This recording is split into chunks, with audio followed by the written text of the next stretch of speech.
aqui presentes todos e agradeço a presença de todos. E esta obra é uma obra de grande valor para a República Dominicana e para as pessoas que querem saber mais da República Dominicana.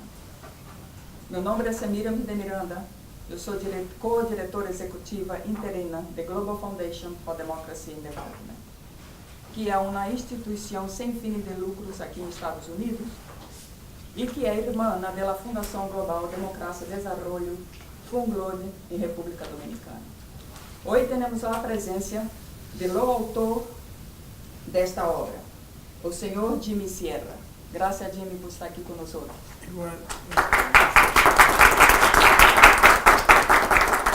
E também temos a presença de dos colaboradores da obra, Héctor Martínez Fernández.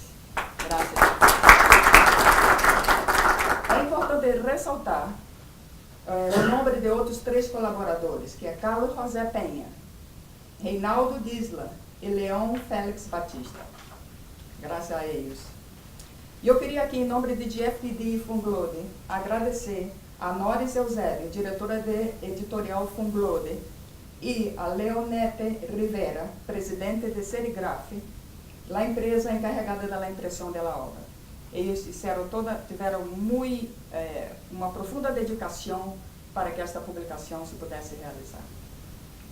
E não posso deixar de passar essa oportunidade para reconhecer o apoio recebido da Embaixada da República Dominicana em Washington, D.C. e de Sua Excelência José Tomás Pérez, embaixador extraordinário e plenipotenciário da República Dominicana nos Estados Unidos.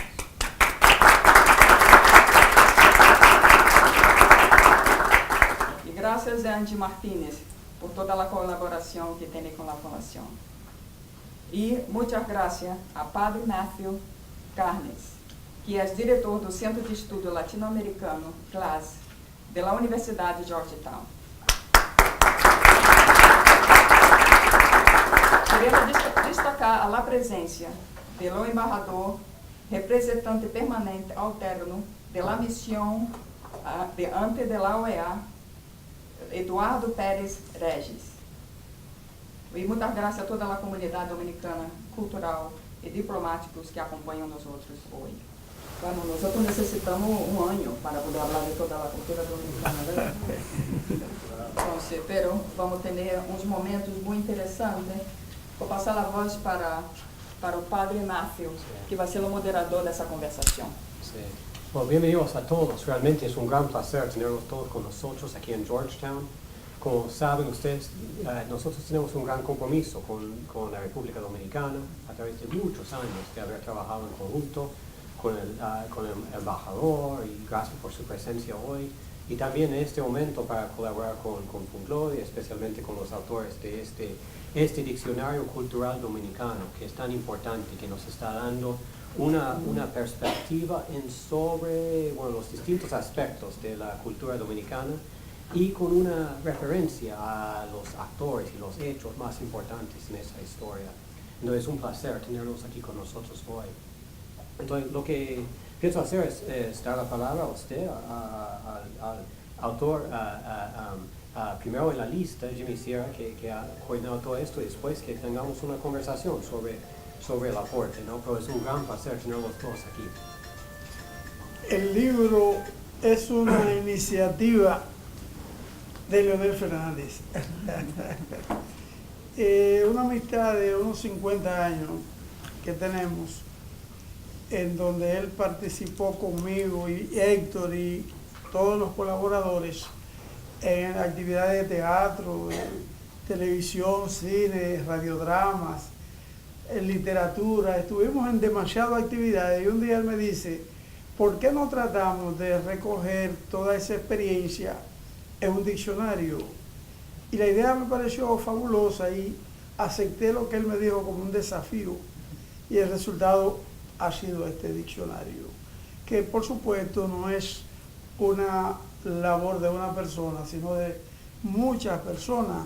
Nos tomó 7 años y yo creo que será en verdad apreciada no solamente por los escritores, los pintores y todo lo que están, sino además, sobre todo, por la juventud que tiene derecho a saber qué pasó. Héctor, eso es lo que yo creo. Desde luego, es un esfuerzo y un aporte a la cultura dominicana que pensamos que hace hito. 7 años difíciles con momentos de mucha tensión. Recuerdo aquella tarde en que el doctor Jimmy Sierra me habló de este proyecto y del interés que él tenía en reunir un equipo de colaboradores para echar adelante este proyecto gigantesco, porque ha sido un esfuerzo gigantesco.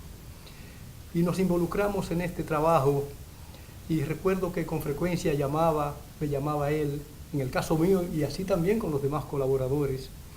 Y en una ocasión lo llamo para decirle, doctor Sierra, Julio Sierra es su nombre, aunque lo conocemos como Jimmy Sierra, se nos está quedando un personaje demasiado importante. Y me dice el doctor Sierra, pero ya estamos en el cierre. Pero no te preocupes, Héctor, que ya hemos concebido el formato multimedia, que por ahí le damos solución a cualquier ausencia, que las hay, algunas ausencias, porque esta es una obra en movimiento, está viva, podemos seguirla ampliando, enriqueciendo, y así fueron las cosas, Seguimos involucrados. Para mí ha sido un verdadero honor trabajar con el doctor Jimmy Sierra y con la orientación general del doctor Leonel Fernández, que siempre estuvo muy preocupado por darle seguimiento a este trabajo. Sí, yo no me atrevo a asegurarlo, pero yo sospecho que Matthews no conoce la introducción del pequeño audiovisual que pasamos, que no tiene idea de eso. Él vio muchas cosas ahí, pero no tiene idea. Sobre todo digo la introducción, porque sí, José Tomás estuvo identificado con esa introducción. Es de su tiempo. La primera parte creo que presenta a no Felipe Macario ni don Paco Escribano. ¿Cuál fue el primero que salió? El informador policíaco. El informador policíaco, el Rodriguito. Manuel Antonio Rodríguez era un personaje dominicano que produjo un programa para la radio que era un toque de queda. En la era de Trujillo, una dictadura horrenda, él desarrolló una política de pan y circo que consistía en entretener a la población por medio de programas famosos. Ese es uno de los más famosos. En ese programa, en aproximadamente media hora, se daban las noticias del día, pero la más importante, se hacía de ella un radiodrama. Y en vivo, como en la CMQ de Cuba, se presentaba el hecho importante narrado y no había ni siquiera efecto de sonido, sino que estando en un restaurante o en una cafetería, la gente movía vasos y cucharas y cosas, y uno tenía la impresión de que era así. O sea, fabuloso, él lo recuerda perfectamente. Después apareció ese don Paco Escribano, que era un español que había ido a Santo Domingo y tenía su programa en una emisora que él creó, La Voz de la Alegría. Ese programa era fabuloso porque era de tipo cómico, pero él aprovechaba para hacer pequeñas críticas a funcionarios de Trujillo. El único que se lo permitía, porque la mamá de Trujillo era una fanática de ese programa. Pero un día don Paco se excedió en una crítica y hubo que meterlo preso. Pero cuando lo van a meter preso, dicen, no se puede, porque doña Julia, la mamá de Trujillo, se va a dar cuenta de que don Paco está preso y habrá un lío. Dice, no, pongan una grabación de un programa anterior. Y doña Julia, oyendo su programa, dice, pero ese no, ese yo lo vi. Búsqueme a don Paco. Y tuvieron que soltarlo para que él hiciera su programa. Entonces, no sé si tú recuerdas, José Tomás, la semana aniversario, que le llamaban la semana aniversaria, que en el mes de agosto y julio y agosto, se celebraba el aniversario de la emisora básica que había, la única prácticamente importante. Y entonces se reclutaban artistas importantes de todo el mundo para durante esa semana hacer espectáculos y distribuirlo en todas partes, entretener a la población. Y se conoce un caso interesante que un tal Jorge Negrete, un artista mexicano de los más famosos, le mandaron a decir que Petán Trujillo, que era el hermano de Trujillo y era el director de la emisora, y sabía quién era importante, decía, tráigame a fulano.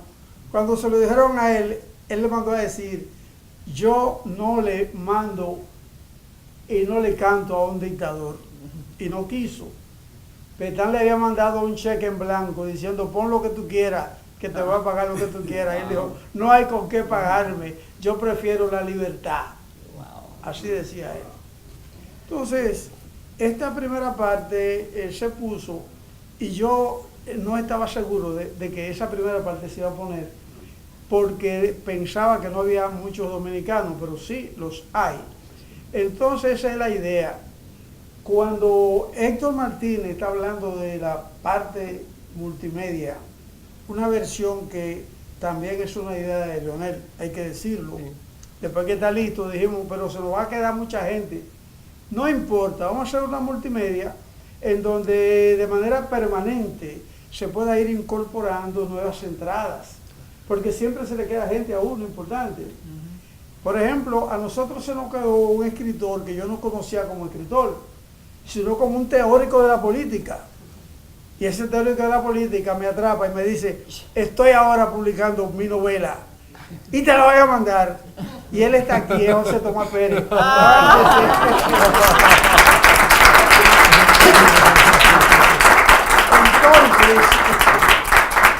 Entonces, brevemente podría, por favor, decirnos de qué trata tu novela. Bueno, es difícil, pero... No, ponte de pie, que queremos que te pongas de pie y te diga. Una situación difícil que pone Jimmy. Esa es su costumbre, embajador. Y hasta que uno no publica las cosas, es un secreto. Y no quisiera que fuera un secreto a vos, Jimmy. Pero la verdad es que hace mucho tiempo, desde que estaba en el MSU, del Movimiento Cultural Universitario, escribíamos, montábamos, muchos de esos que están ahí en el video, fueron amigos míos que trabajamos juntos en esa línea, pero la política fue separando uno de esa área. Yo siempre escribí en Vanguardia, del Pueblo, que era el periódico del PLD, publicaba poemas, y después que llegué aquí me senté a escribir. Me inspiró la historia del premio Nobel español. Oye, lo recordaremos más adelante. Más adelante, sí. No, pero me va a llegar. Claro, famosísimo. Lo que pasa es que a veces uno tiene lapsus. Sí, claro. Que se dedicó todo el tiempo al periodismo y a otras cosas.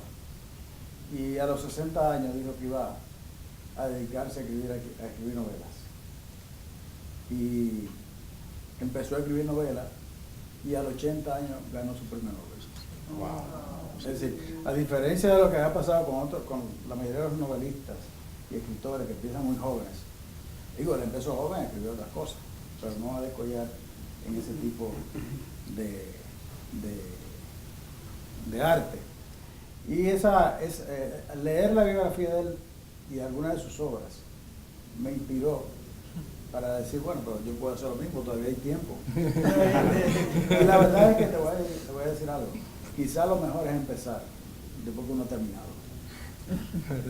Porque entonces, después que uno ha terminado, que uno se da cuenta de las cosas que faltan, de que realmente nunca se termina, y que, aunque no le voy a hablar del contenido de la novela, he comprometido a Jimmy a que la lea y a que me diga si vale la pena. Así que Jimmy, muchas gracias por tu mención y te felicito. La verdad que esto es un instrumento de un valor increíble. Yo creo que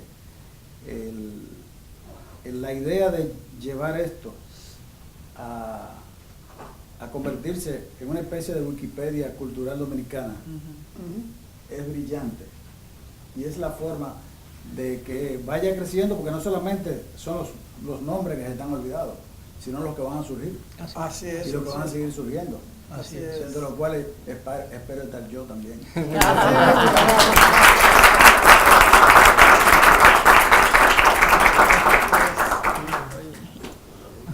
Si hay una parte del cine que está enseñada porque el cine ha adquirido un alto valor en Santo Domingo. Y a mí me gustaría, Matthew, que usted oyera algunas palabras de Cecilia Domeyko, que nos acompaña hoy, que es una escritora y cineasta. Por favor, ¿en qué estás? ¿Qué estás produciendo? Bueno, voy a sacar el libro. Yo soy cineasta, soy periodista, además,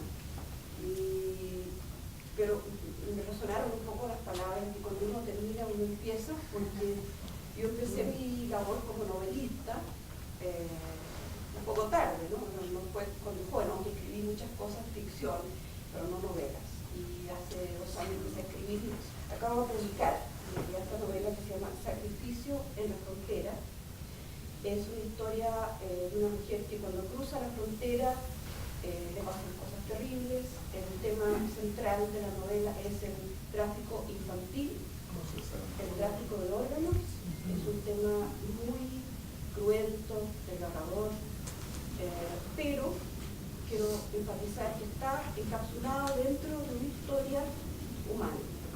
Es una historia de aventura, de amor romántico, pero por estar encapsulado dentro de una historia humana, me fue posible centrarme en las emociones y contar una historia que ojalá capte al lector a través de las sensaciones, de las emociones, y así aparentemente puede ser un libro que es superficial, que es ligero, pero no lo es, porque el mensaje final, a través de historias que sobre el tráfico infantil, el mensaje es que si las personas están dispuestas a arriesgarse, luchar, puede el mal ser combatido por el bien. O sea, una persona, muchas. Y quiero decir que este camino mío, que fue empezar a enfocar temas sobre derechos humanos, derechos de la mujer, empezó con un tema dominicano. Quizás por eso estoy aquí hoy, que me trajo mi amiga Doris Noel, porque ella conocía. Yo produje como cineasta un documental sobre las hermanas Mirabal, la gran heroína dominicana. Sí. Y ellas, como mucha gente, me conmovieron tanto su valentía y su inmensa pasión por la libertad, la justicia, la democracia, me conmovieron tanto que yo creo que muchas de las cosas que he hecho después han estado inspiradas en esos valores de las hermanas Mirabal, que es impresionante. Mucha gente me ha preguntado, bueno, ¿tú por qué hiciste un tema tan dominicano? Es un tema nuestro. Entonces un señor me dijo, oye, ¿tú por qué estás haciendo un tema dominicano? Tú eres chilena. Tú no debes hacer un tema dominicano porque ese es nuestro tema. Yo le dije, mira, perdóname, ok, es cierto, es un tema dominicano, pero más que nada este es un tema universal. No es un tema solamente dominicano. Yo creo que todas las grandes historias que retratan enormes valores que inspiran no son locales, no son de un solo país, son de todos nosotros, son de todo el mundo. Y debemos seguir tratando de crear historias que sean universales, quizás enfocadas localmente, pero que son universales. Y esto también es lo que hace mi novela. Muchas gracias.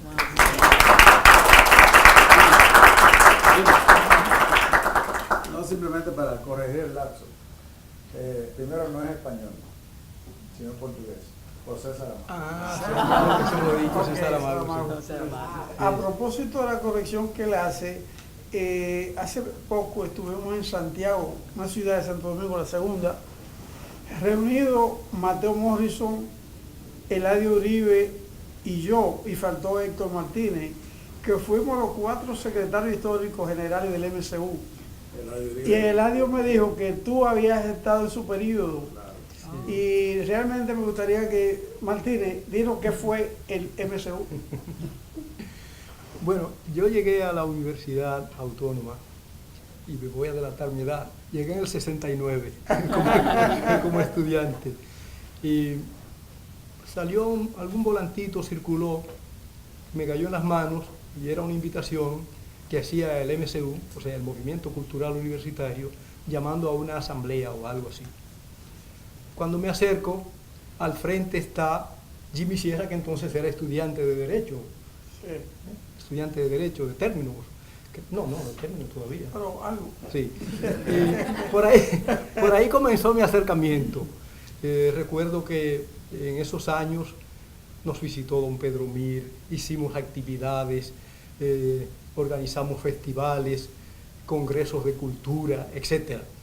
Fue de verdad un periodo de una actividad considerable. Y ahora Jimmy se ha empeñado en reunir a los exsecretarios. Yo llegué incluso a ser secretario general. Quien estaba al frente y mantuvo ese movimiento fue Jimmy Sierra. Es verdad que hubo alguien antes, pero la vida fue Jimmy Sierra de ese movimiento. Después estuvo Mateo Morrison como secretario general. Y Eladio Uribe. Después estuve yo y Eladio Uribe en el periodo final. Sí. Eladio Uribe me sustituye, en realidad yo salgo y entra Eladio Uribe.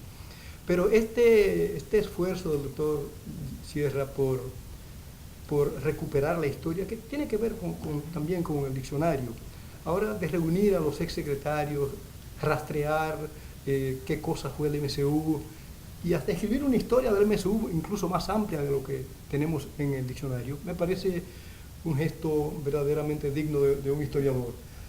Doctor, el pueblo dominicano le va a agradecer esos esfuerzos. Sí, entonces tú estuviste en el MSU en el periodo de Eladio, allí estaba el MSU Cántara. Estaba allá.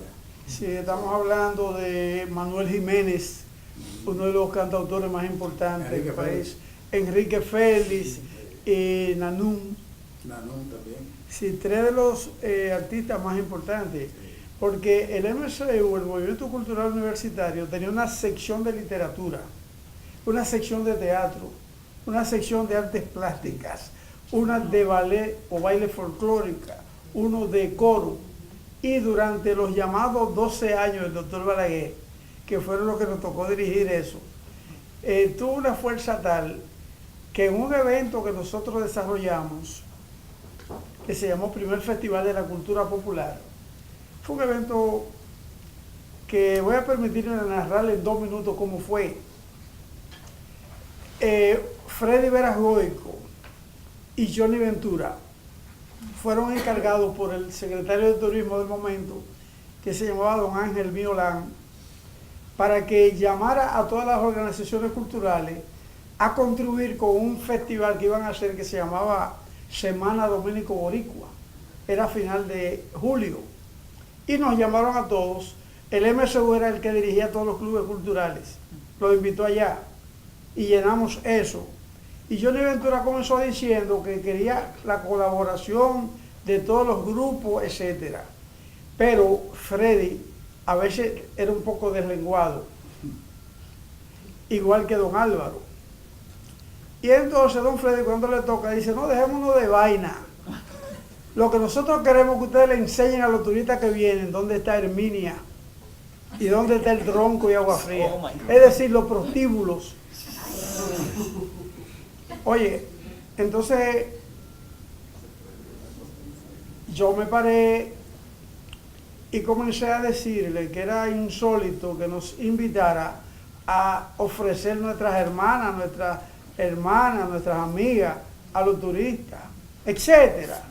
Y cuando estoy hablándole muy duramente, bueno, hubo muchos aplausos en ese momento. Don Ángel Miolán, que era el director de turismo, estaba retirado. Y lo llamaron, que se estaba cayendo esto que corriera. Y vino Ángel Miolán y llegó. Y cuando yo termino, me dice, mira, tú no sabes nada de turismo. Los comunistas, tú eres comunista, pero en la Unión Soviética, todos los comunistas están metidos al turismo. Lo que se quiere es turismo, bla, bla, bla, bla, bla. Y dice muchas cosas. Y al final dice, ahora, si tú no quieres, no te gusta esto, tú te puedes ir de aquí. Me levanté y le dije, conmigo se va toda la dignidad que hay aquí. Dejamos eso vacío, salimos. Y solamente se quedó el círculo deportivo de las Fuerzas Armadas, que nos dijeron después, excúsenos que no podíamos salir. porque tú sabes lo que significaba si se iban ellos. Estaba lloviendo y bajo el agua levantamos la mano jurando celebrar un festival de verdad, que fue el primer festival de cultura popular, moviendo el país entero, no solo Santo Domingo. Y presentamos una exposición de pintura que se hizo desde el Parque Independencia, toda la 30 de marzo, y desde el Parque de Riquillo subió hasta el Play. Todos los pintores dominicanos donaron cuadros para esa exposición en plena calle. Pero, hermano, eso tuvo un tsunami de fuerza que al rector Rafael Caseacta lo llamó el ministro de la Fuerza Armada y le dijo: parece que ese grupo le va a dar un golpe de Estado contra Balaguer. Porque faltaban días para Balaguer asumir, eso era en 1970. De manera que esa fue la fuerza que tuvo el movimiento cultural universitario. De eso puede hablar Miguel Franjul, que es el director del Listín Diario, y que tuvo la gentileza de decir a una hija suya: si no va al acto de Jimmy va a tener problemas conmigo. Y la pobre tuvo que tomarse una foto. Explícame cómo fue la cosa. Cuando yo le dije que iban a realizar este evento, esa es mi amiga de muchísimos años. No me dio los detalles, pero sí sentí un gran aprecio y me dijo: yo quiero que tú vayas, te tomes una foto con él y me la mandes, porque él no cree para palabras, ese de y fácil que te tiene un reportaje mañana y tú no sabes nada en el listín y sale todo lo que está aquí hablando. Porque él es así, y él es también un escritor dominicano y también siempre lucha por la cultura dominicana, de poner el nombre en alto. Ahora también fue reconocido ante la Sociedad Interamericana de Prensa y lo reconocieron con un cargo importante ahí, o sea que es de las personas que están trabajando para que nuestra cultura se enriquezca. Ha trabajado con los artistas, cantantes urbanos para que mejoren la letra de sus canciones.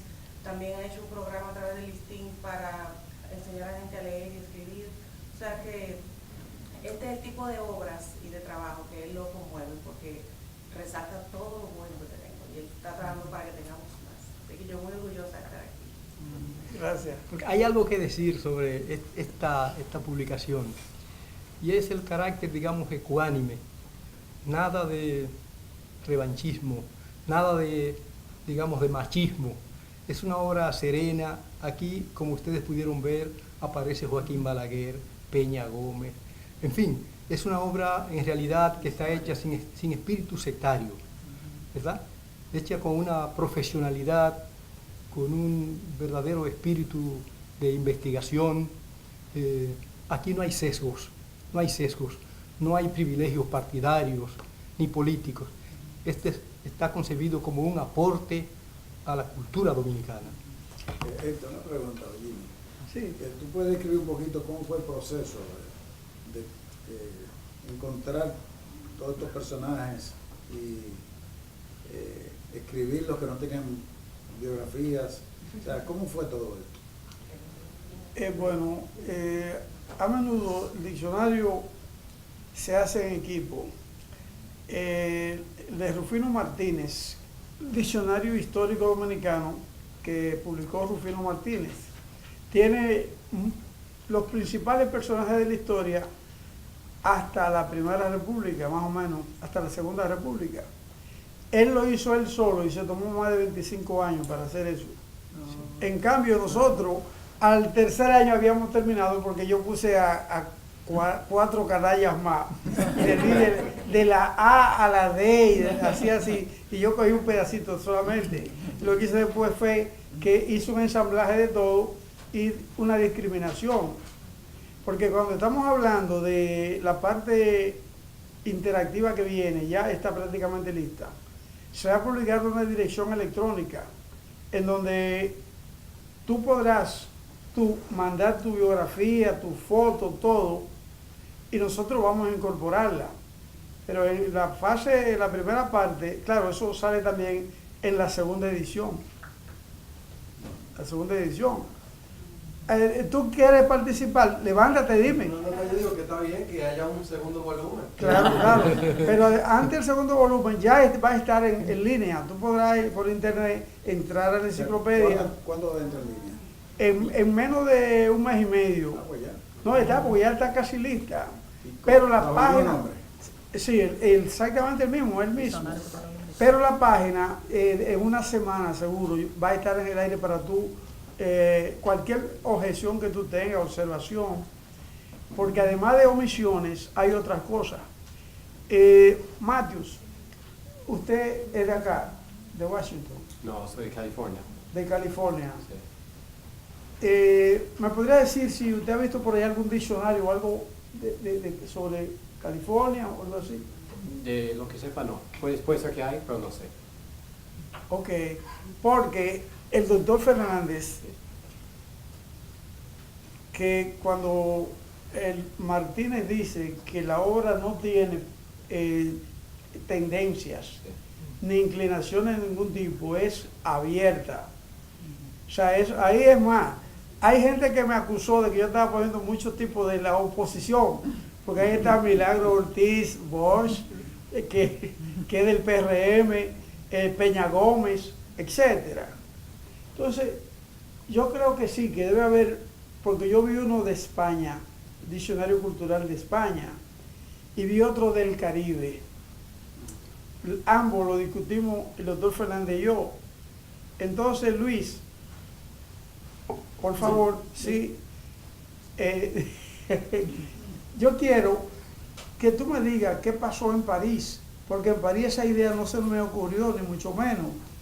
Pero yo asistí a una exposición de pintores dominicanos que desarrolló.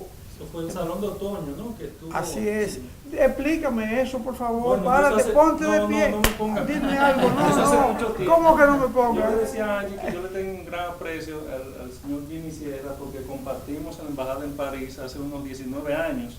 Así es. Eso fue en el año 1999. Bueno, que el presidente Fernández hizo una misión oficial a Francia. Y en esa época recuerdo, bueno, la experiencia de trabajo. Usted estaba como embajador para Europa, itinerante, pero con sede en París, si no recuerdo mal. Él siempre hablamos, fue más de cine. Usted me hablaba de un proyecto, de un documental, fue como en esa época. Sí, pero exacto. excusen que la memoria a veces falla porque hace ya de eso como unos 18 Ok. años, 19. Pero Así lo es. que quiero manifestar aquí es el gran aprecio a usted y Gracias. muy contento de estar. Y una gran valoración. Gracias, gracias. Yo tengo una pregunta sobre el libro, Jim. Sí, no, yo te tengo una pregunta a ti. Pero déjame llevarte adelante. Ok. Hay en la gráfica vimos sobre la actividad de 7 días con el pueblo.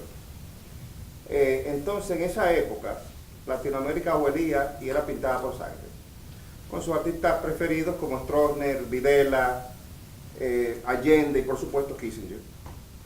Entonces, ¿cómo es posible que dentro de ese marco de represión de esa época, el doctor Balaguer, dentro de la represión, permita ese acto? ¿Y qué pasó en los días antes y después? Y mi pregunta, si esa respuesta está en el libro. Está abierto para cualquiera de los dos. En realidad, el doctor Balaguer y su régimen, su gobierno, venían siendo objeto de muchas críticas y había una oposición interna increciendo. Y le convenía políticamente proyectar una imagen internacional como una figura democrática. Y como ustedes sabrán, el doctor Balaguer de torpe no tenía un pelo. Era un monstruo político, eso hay que reconocerlo.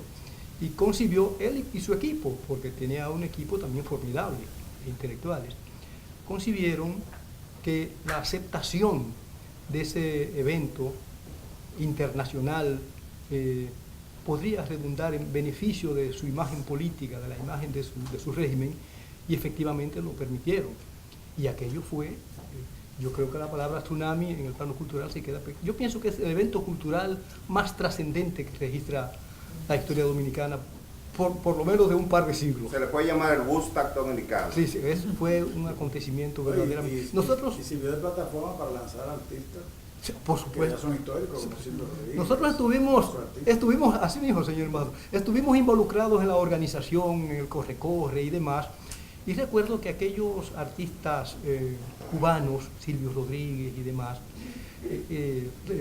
los guaraguaos de Venezuela, estaban siendo observados con alguna ojeriza y demás, sobre todo los cubanos, pero no, los cubanos actuaron muy artísticamente, o sea, con una profesionalidad artística que después de 7 días con el pueblo permanecieron algún tiempo cantando. Y, por ejemplo, de los guaraguaos, que tenían algunas canciones muy punzantes, también incluso a los barrios iba uno y se encontraba con gente de los barrios pobres y demás cantando las casas de cartón, cómo cae la lluvia en las casas de cartón, qué triste soy. En fin, aquello fue de verdad, marcó un antes y un después en la cultura dominicana. ¿Alguna repercusión después del acto, pensamiento? Fíjate, hay otro elemento también que se debe tomar en cuenta. En ese tiempo, no solamente dictaba la pauta el régimen, el pueblo tenía también derecho a la palabra. Eso lo organizó la Central General de Trabajadores, CGT, con los grupos de protesta, de canciones de protesta. Realmente no se sabía tanto tampoco que ese grupo, los guaraguaos, podía tener tanto impacto y tanta fuerza, ni los cubanos. Y eso pasó casi desapercibido en la parte inicial, o sea, va a haber una cuestión que ellos van a cantar, o sea, y sencillamente a cantar canciones. Entonces también era difícil como decir, no, que no vengan aquí, porque fue Víctor Manuel de España, o sea, fueron de Argentina, muchísimos países artistas a cantar. Lo que ocurre es que esa coincidencia que se dio en otros países, pero con otro sentido, en Santo Domingo, eso estaba en el momento más duro de los 12 años. Y cuando comenzó esa actividad en la capital y después en Santiago y en San Pedro de Macorís y en otros lugares, el pueblo pudo rearmarse moralmente, porque estamos hablando de un periodo donde las cárceles estaban infectadas de presos políticos y el exilio, por cualquier cosa, lo mandaban fuera del país. Entonces, cuando se dio 7 días con el pueblo, que efectivamente es el evento cultural para mí más importante también, desde el punto de vista, de todos los puntos de vista, el más importante. Por eso se dejó en el trabajo ese de último, 7 días con el pueblo. Entonces, fíjate qué pasa. Nosotros no conocíamos a los guaraguaos. Ellos tienen una canción que dice, perdóneme tío Juan, pero se ve que no sabe nada. Las cosas que pasan aquí, ya tú sabes. Y entonces dice, el imperialismo yanqui hace las cosas que le da la gana. Se llevan nuestro petróleo, se llevan todo. Perdóname que le diga que se decía el imperialismo yanqui. Entonces, lo entiende. No, entonces no me perdone. Sí. Pues realmente coincidió cerca con la huelga de los presos políticos o en defensa de los presos políticos. Se ocuparon todas las iglesias con el asentimiento, con el consentimiento de los sacerdotes. Cuando yo vine hace poco por aquí, que me enteré que él era jesuita, me incliné con respeto, porque yo admiro a los jesuitas. Son revolucionarios y los más capaces de todas las religiones. Pues ellos permitieron y se hicieron de la vista gorda y que ellos no sabían nada, porque se metieron en las iglesias en huelga de hambre. Todo el mundo fuimos y las iglesias estaban llenas de gente haciendo una huelga de hambre en las iglesias, reclamando que soltaran los presos políticos. ¿Quién encabezó eso? Johnny Ventura. Johnny Ventura fue el cabecilla. Que también ocupó. Sí, la iglesia de San Miguel le tocó a Johnny Ventura, Wilfrido Vargas, Rafael Solano, todos los grandes orquestas y músicos fueron ahí. Y la policía, al único sitio que fue a hacer un escándalo fue ahí, porque estaba, imagínense, Wilfrido Vargas, Johnny Ventura y todo lo demás. Y fueron a buscar presos a ellos si no dejaban eso. Entonces el comandante llamó a Johnny y lo obligó a que hablara en público para que la gente se fuera, porque entonces Estaba ocupada la iglesia adentro, pero fuera había multitudes en toda la iglesia. Y entonces lo obligaron a que él hablara. Y él dice, ¿pero qué digo? El comandante se sentó al lado de él y dijo, dile que se vayan todos. El comandante me dice que se vayan todos. Nadie se va. No, eso no yo ni. Es que eres tú que lo dices. Dice él que soy yo que lo digo. El pobre comandante tuvo que irse derrotado con toda su tropa. Y se quedaron ellos ahí. Wow, impresionante. Sí. ¿Cuál fue el resultado de esa? No, el resultado de la huelga fue como 7 días con el pueblo. Fortalecieron la lucha, pero Balaguer no cedía. No cedía. Vino a ceder en el 78 cuando el tal Peña Gómez se alió al Internacional Socialista y entonces lograron el apoyo de Jimmy Carter, el gobierno de Estados Unidos, que apoyó resueltamente ese cambio. Y no solamente que lo apoyó, sino que cuando se dio un golpe de Estado esa misma noche contra el don Antonio Guzmán Fernández, que ganó las elecciones, esa noche dieron un golpe de Estado. Cerraron las urnas, no se contaban los votos, porque estaba ganando con demasiados votos. El embajador americano fue y se sentó, fue a la casa de Balaguer, no lo dejaron entrar y él se sentó afuera. Durante un largo tiempo. Y fue preciso admitir que ese periodo negro había pasado en la historia. Y todo fue gracias a 7 días con el pueblo y cosas como esa. Entonces, aquí hay funcionando, que está en el diccionario, esa entidad, un instituto duartiano, que él es uno de los cabecillas o jefes. ¿Qué hace aquí eso? Explícame. Bueno,